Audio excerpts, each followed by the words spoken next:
अब इस मामले में बहुत सवाल उठ रहे हैं और ये खतरनाक सवाल हैं, क्योंकि प्रोटोकॉल के तहत जब प्रधानमंत्री किसी भी राज्य के दौरे पर जाते हैं तो इस दौरान उस राज्य का मुख्यमंत्री, राज्य सचिव और डीजीपी स्वयं उनका स्वागत करते हैं। अगर मुख्यमंत्री नहीं आते तो राज्य सचिव और डीजीपी तो जरूर मौजूद रहते हैं उनका स्वागत करने के लिए। लेकिन आज बहुत सारे इत्तेफाक हैं और ये बहुत ही खतरनाक इशारा कर रहे हैं। आज इन तीनों में से कोई भी प्रधानमंत्री का स्वागत करने के लिए एयरपोर्ट पर नहीं था।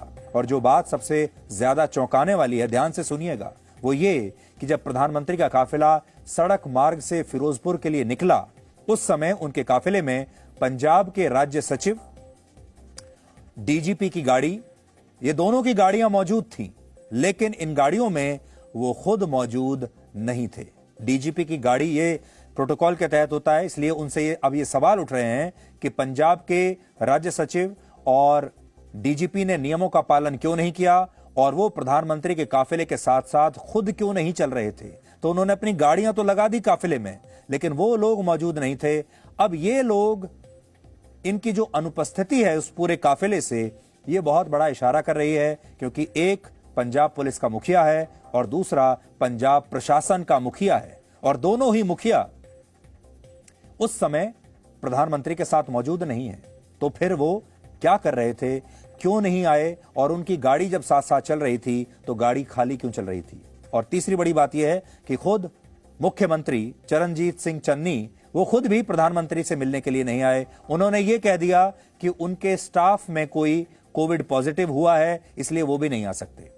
दूसरी बड़ी बात यह है कि जब प्रधानमंत्री किसी राज्य के दौरे पर जाते हैं तो उनके मूवमेंट की जानकारी बहुत गुप्त रखी जाती है, किसी को बताया नहीं जाता। प्रधानमंत्री सड़क मार्ग से कहां जाने वाले हैं, कितने बजे गुजरेंगे, किस रूट को लेंगे, इस जानकारी को प्रधानमंत्री की सुरक्षा में तैनात स्पेशल प्रोटेक्शन ग्रुप, जिसे आप एसपीजी कहते हैं, और उस राज्य की पुलिस के बीच रखा जाता है और यह गुप्त रहता है। और जब पुलिस ये कहती है कि उस सड़क मार्ग में अब कोई रुकावट नहीं है, सुरक्षा के सारे इंतजाम कर दिए गए हैं, ये सड़क मार्ग अब सुरक्षित है, सैनिटाइज कर दिया गया है, तभी प्रधानमंत्री का काफिला उस रास्ते से गुजरता है। इसलिए यहां पर बड़ा सवाल यह है कि जब यह जानकारी सिर्फ एसपीजी और पंजाब पुलिस को थी कि प्रधानमंत्री का काफिला किस रूट से निकलेगा, वो जानकारी प्रदर्शनकारी किसानों तक कैसे पहुंची, उन्हें किसने बताया कि प्रधानमंत्री इसी फ्लाईओवर से गुजरने वाले हैं, और उन्हें कैसे पता चला कि ठीक इस पॉइंट पर प्रधानमंत्री को रोक लेना है, और अगर यहां रोका तो फिर वो इस चक्रव्यूह में से निकल नहीं पाएंगे। और इसीलिए जानबूझकर एक फ्लाईओवर पर उनकी गाड़ी को रोका गया। हमें यह भी पता चला कि प्रधानमंत्री का काफिला फिरोजपुर पहुंचने से पहले यहां प्रदर्शनकारी जमा नहीं थे, इसलिए यह भी आपके मन में सवाल उठ रहा होगा कि हो सकता है कि यह जो प्रोटेस्ट है यहां पहले से ही चल रहा हो। जी नहीं, प्रोटेस्ट पहले से नहीं चल रहा था, यह सड़क खाली थी। होना उल्टा चाहिए था, जब प्रधानमंत्री वहां से गुजरते हैं तो पुलिस को वो सड़क खाली करानी चाहिए। यहां पर पुलिस ने सड़क खाली कराने की बजाय उसको ब्लॉक करा दिया और प्रदर्शनकारियों को बता दिया होगा कि कहां पर प्रोटेस्ट करना है। और ये लोग कुछ मिनट पहले ही उस सड़क पर आए और फिर इन्होंने उस रास्ते को ब्लॉक कर दिया। सोचिए इन लोगों को कैसे पता चला कि प्रधानमंत्री किस समय किस रास्ते से गुजरने वाले हैं। इन लोगों को यह जानकारी किसने दी होगी। 2 दिन पहले यानी 3 जनवरी को पंजाब के 9 किसान संगठनों ने यह ऐलान किया था कि वो प्रधानमंत्री मोदी की फिरोजपुर रैली का विरोध करेंगे, बहिष्कार करेंगे। यानी पुलिस को पहले से पता था कि इस तरह से रास्ता रोकने की कोशिश हो सकती है, और कुछ आंदोलनकारी ऐसे हैं जो प्रधानमंत्री मोदी के कार्यक्रम को बिगाड़ने की कोशिश करेंगे, उसमें विघ्न डालने की कोशिश करेंगे। यह काम राज्य की सीआईडी का होता है।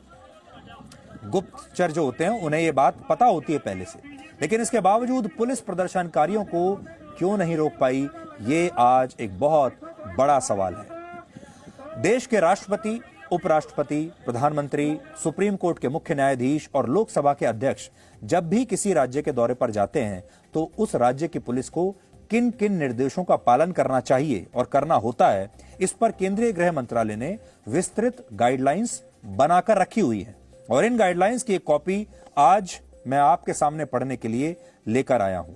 ये कहती है, security arrangements for very important persons and protected persons. वैसे तो ये बहुत बड़ा डॉक्यूमेंट है, लेकिन इसमें आज के मामले में जो बातें सही बैठती हैं वो मैं आपको बताता हूं। इसमें लिखा है कि अगर प्रधानमंत्री सड़क मार्ग से कहीं जा रहे हो तो उस पूरे रूट की जांच करना और वहां सुरक्षा मुहैया कराना राज्य पुलिस की पूरी जिम्मेदारी है।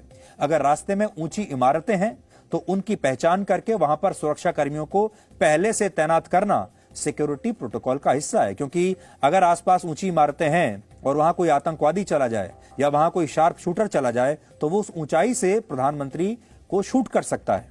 इसीलिए सारी ऊंची इमारतों को पहले आइडेंटिफाई किया जाता है और उन ऊंची ऊंची इमारतों की छतों पर पुलिस को उनके पुलिस कर्मियों को बैठाया जाता है। वो उसकी पूरी जांच करते हैं, सैनिटाइज करते हैं, तब प्रधानमंत्री वहां से गुजरते हैं।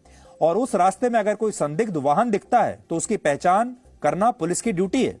एक वैकल्पिक रूट तैयार करके रखना भी पुलिस का काम होता है। तो जब भी प्रधानमंत्री कहीं से गुजरते हैं, एक उनका असली रूट होता है जहां से वो जाते हैं और एक वैकल्पिक रूट भी उनका तैयार किया जाता है कि मान लीजिए अगर इस रूट में कोई दुर्घटना हो जाए, ये रूट ब्लॉक हो जाए या कोई ऐसी घटना हो जाए जिससे प्रधानमंत्री को उस रूट को छोड़ना पड़े, तो एक वैकल्पिक रूट भी बनाकर रखा जाता है और उसे भी क्लियर करके रखा जाता है। और ये सुरक्षा एजेंसियों को पहले से पता होता है कि अगर इस रूट में कोई दुर्घटना होती है तो दूसरा रूट कौन सा है। तो ये सारा होमवर्क हमेशा किया जाता है और हर राज्य का डीजीपी, हर बड़ा पुलिस अधिकारी ये जानता है कि प्राइम मिनिस्टर का सिक्योरिटी प्रोटोकॉल क्या होता है। ये रोजमर्रा की बातें हैं। इसके अलावा मुश्किल परिस्थितियों से निपटने के लिए सड़क मार्ग के दौरान अस्पताल और सेफ हाउस का इंतजाम करना भी पुलिस का ही काम होता है। इसके पीछे मंशा यह होती है कि मान लीजिए अगर प्रधानमंत्री को कोई चोट लग जाए, उनकी दुर्घटना हो जाए, उनके ऊपर हमला हो जाए, तो सबसे पहले किस आसपास के अस्पताल में उन्हें ले जाया जाएगा, उस अस्पताल को पहले से आइडेंटिफाई करके रखा जाता है। इसीलिए उनके पीछे पीछे आपने देखा होगा एक एम्बुलेंस भी चलती है।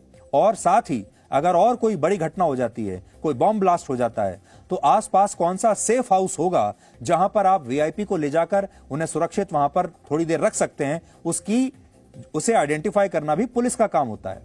आपको हमेशा ऐसा लगता होगा कि प्रधानमंत्री या राष्ट्रपति किसी भी सड़क से गुजर गए और आपने देखा और आपको बड़ा आसान लगता होगा, लेकिन उसके पीछे सुरक्षा कर्मी और जो सुरक्षा एजेंसी होती हैं वो बहुत मेहनत करते हैं और ये मेहनत में कई कई दिन और कई हफ्ते लगते हैं। लेकिन पंजाब पुलिस ने इस बार कोई मेहनत नहीं की और उन्हें अकेला छोड़ दिया। प्रधानमंत्री मोदी की सुरक्षा में यह चूक एक ऐसे राज्य में हुई है जिसकी सीमा पाकिस्तान से लगती है, जहां पर आतंकवाद का जोर रहा है, जहां पर खालिस्तानियों का जोर रहा है, जहां पर ड्रग्स की समस्या है और जहां पाकिस्तान बिल्कुल सटा हुआ है। यही नहीं, पंजाब के जिस फिरोजपुर में प्रधानमंत्री की रैली थी वो जिला पाकिस्तान की सीमा से बिल्कुल लगा हुआ है। यानी आज जब प्रधानमंत्री की सुरक्षा में चूक हुई, उस समय वो पाकिस्तान की सीमा से लगभग 10 किलोमीटर की दूरी पर थे और इस फ्लाईओवर पर कुछ भी हो सकता था। एक और बात, प्रधानमंत्री आज फिरोजपुर के जिस हुसैनी वाला गांव में जाने वाले थे, ये गांव 1947 के बंटवारे के दौरान पाकिस्तान के हिस्से में चला गया था। लेकिन वर्ष 1961 में तत्कालीन प्रधानमंत्री जवाहरलाल नेहरू ने पाकिस्तान के साथ एक समझौता किया था, जिसके तहत भारत के अधिकार क्षेत्र में आने वाले 12 गांव पाकिस्तान को दे दिए गए थे, जबकि पाकिस्तान ने हुसैनी वाला गांव भारत को सौंप दिया था। यह एक्सचेंज हो गया था। इससे पहले आप इस इलाके के महत्व को भी समझ सकते हैं और यह समझ सकते हैं कि प्रधानमंत्री किन खतरों के बीच आज रहे होंगे। Presenting B News app available on Google Play and App Store. Download it now.